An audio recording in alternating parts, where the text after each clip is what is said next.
Hi friends, చూస్తున్నారు కదా Shri Varahi forms చుట్టూ పొలం మధ్యలో మనం చూసారు కదా. కరిగట్టుకి దాదాపు సిద్ధంగా ఉంది మన వారాహి ఫార్మ్స్. 2 మళ్ళీ అయితే నీళ్ళతో చాలా సిద్ధంగా నిండుగా ఉంది. మానవులు అయితే దుఃఖం పోసినాం. ఈ వారంలో నాట్లు పడతాయి. ఈ పడమర గాలి మాత్రం ఇంకా తగ్గలేదు. ఎట్లా వీస్తుందంటే గాలి. సరే, ఇట్లా గాలి వేయడం వల్ల సమస్య ఏంటి అనుకుంటున్నారా? ఏం లేదు, ఇట్లా ఈ పడమర గాలి అంటే ఈ గాలి ఇంత వేగంగా 24 గంటలు ఇలా వేయడం వల్ల ఏమవుతుందంటే మనకి ఈ తుక్కం మల్లెల నీళ్ళు నిల్వ ఉండట్లేదు, ఆవిరైపోతుంది, ఇంకుతుంది, లేదంటే గాలికి తేమలో కలిసిపోతుంది. దీనివల్ల ఎంత నీళ్ళు పెట్టినా కూడా పీల్చేసుకుంటుంది. సో నీళ్ళు వాడకం అనేది ఎక్కువ అవుతుందన్నమాట. ఇప్పుడైతే మనకైతే ఆల్రెడీ 1-2 సార్లు మనమైతే ఎలగడ వేసినామో దున్నినాము.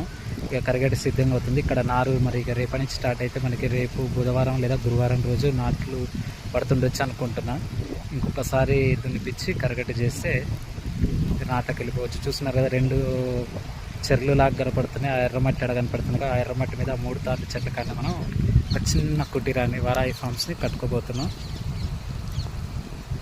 చూస్తున్నారు, వాతావరణం చాలా చల్లగా ఉంది. పక్షుల కిలకిల రాగాలు, రామచిలకల శబ్దాలు